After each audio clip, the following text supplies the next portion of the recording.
light after the morning. Chapter 5. At the house. Noah walked the short path to the house without hurry.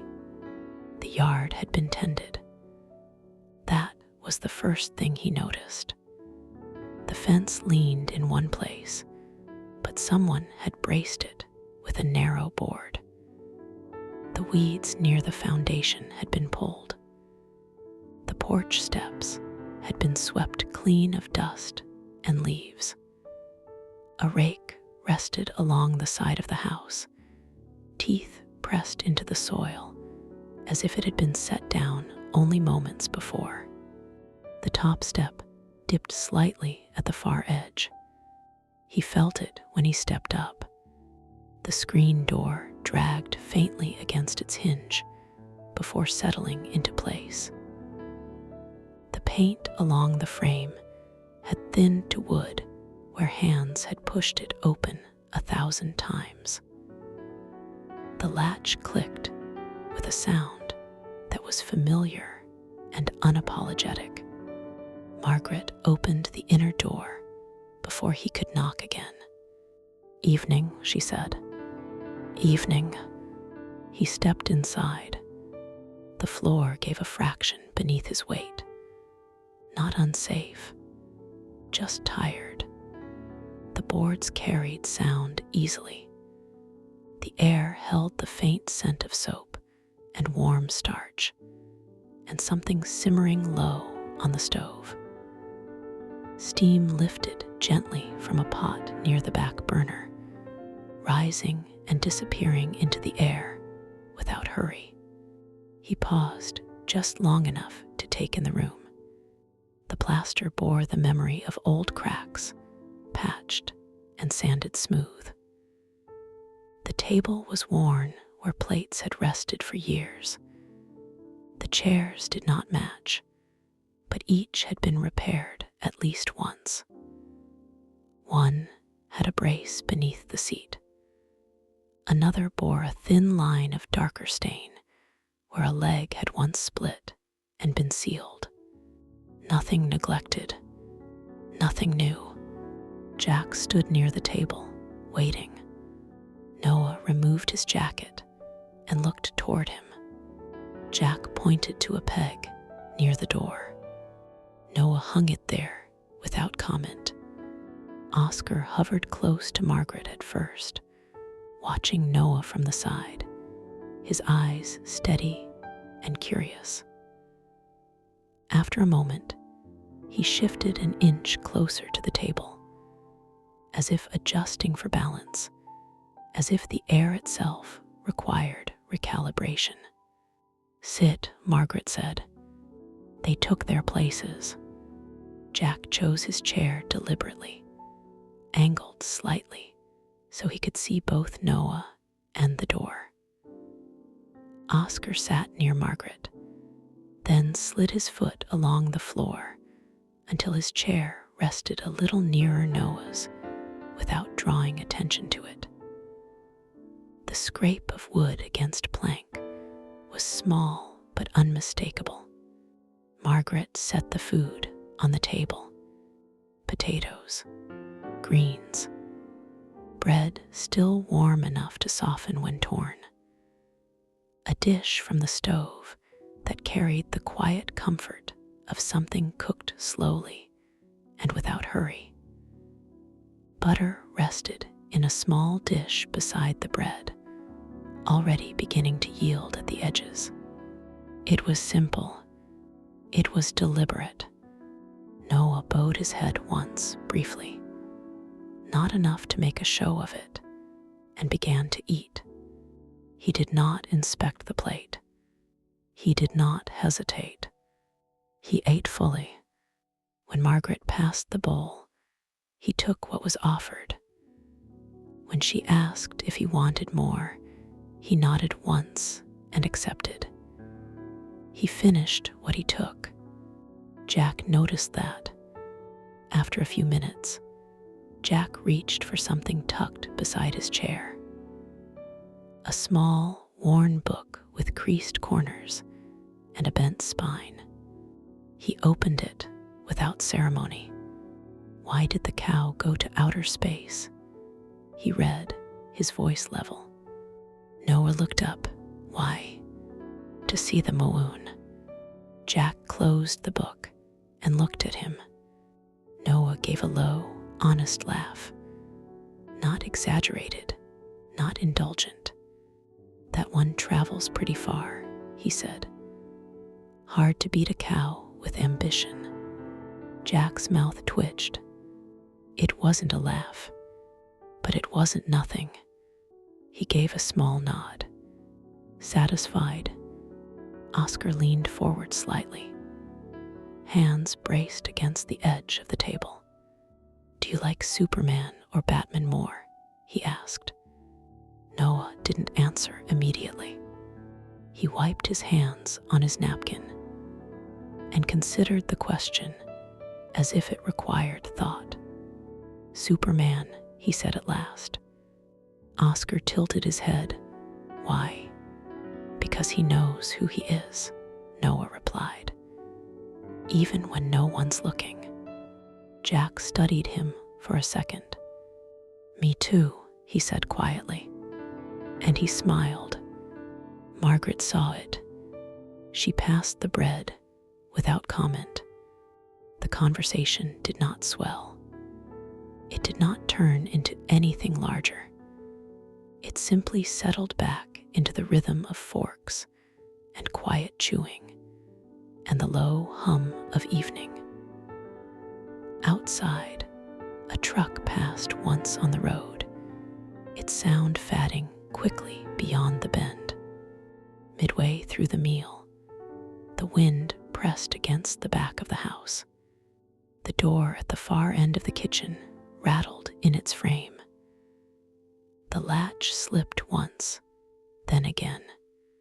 Noah stood before the sound had fully finished. He crossed the room and pressed the door closed, lifting slightly as he did. His thumb ran along the hinge, testing the play in it. He adjusted the angle and let the door fall back into place. The latch caught more securely. He returned to his chair. No explanation, no display. Jack had seen it all. Margaret had too. She set another spoon on the table and said nothing. When the meal was finished, Jack stacked the plates without being told. Oscar carried a glass to the counter with both hands, careful and steady. He set it down precisely, adjusted it once, then left it where it stood. Margaret filled the sink. Water ran warm over porcelain, steam rising in a thin ribbon. The smell of soap joined the lingering scent of supper. Noah stepped beside her and reached for the towel. She glanced at him once. He did not ask. He began to dry. The rhythm came easily: water, dish, towel, shelf. The scrape of chair legs as Jack moved around them. The soft clink of glass as Oscar lined them side by side, spacing them with quiet attention. Noah fit into the space without rearranging it. That, more than anything, Margaret felt. When the last plate was set aside, Margaret dried her hands on a cloth. Time, she said gently. Jack nodded. Oscar slid down from his chair and went to line his shoes side by side near the base of the stairs. When one tipped, he straightened it. When it tipped again, he left it, deciding that was acceptable. Teeth first, Margaret said, not unkindly. Oscar paused halfway up the first stair. I did, he said quickly, without turning. Jack did not look at him. Margaret did. Tonight, she said evenly. Oscar hesitated, then turned and moved toward the wash basin with a quiet sigh that carried more habit than protest. Jack followed behind him without comment. Noah remained where he was. He did not step forward. He did not offer instruction. Water ran upstairs. A drawer opened. The faint scrape of a toothbrush carried through the floorboards, steady and unhurried. Then Margaret's voice again softened, not scolding, not sharp, simply present. The cadence of a mother keeping rhythm. Another murmur, Jack's lower reply.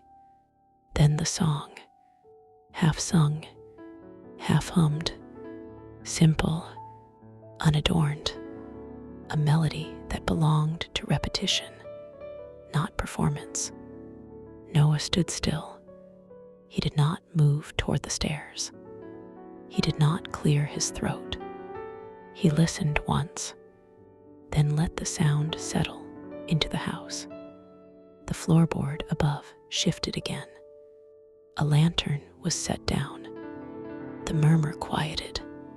Silence thicker now, but not heavy. Margaret came down the stairs. She paused at the bottom. She knew he had heard. She had not shortened it. She had not lowered her voice. She had let him hear the whole of it. He stood near the painting. "You painted this?" he asked. "Yes." He nodded once. "It's good," he said. Nothing more. They stood in the quiet for a moment. Then he reached for his jacket. They moved to the door. Outside, the air had cooled. Crickets had begun their steady pulse in the dark grass. The yard lay still, the rake now only a shadow against the siding. For a moment, they stood at the threshold. He looked at her, not expectant, not claiming, just steady. "Thank you," he said. "Not for the food, for the evening." Margaret met his eyes. "You're welcome." That was all. He stepped down from the porch. The boards creaked under his weight. He walked to the truck. The engine turned over, low and familiar.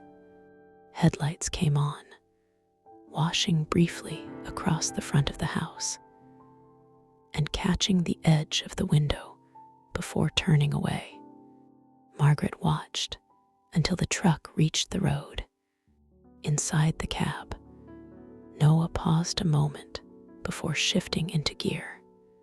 In the rearview mirror, the house sat small but steady. One window still lit. He allowed himself a small smile. Then he drove. Margaret remained at the door until the sound faded. She closed it gently. The latch held. The house settled around her. Upstairs, a quilt shifted once. A soft sigh. She moved back into the kitchen. The painting stood where it had been. He had seen it. She picked up the brush, dipped it into color, added one deliberate stroke. The same melody from upstairs hummed under her breath. Not louder, not brighter, just steady. The house was still worn, still draft near the window, but she was not bracing against it tonight. She lowered her hands to work, and the light in the room held.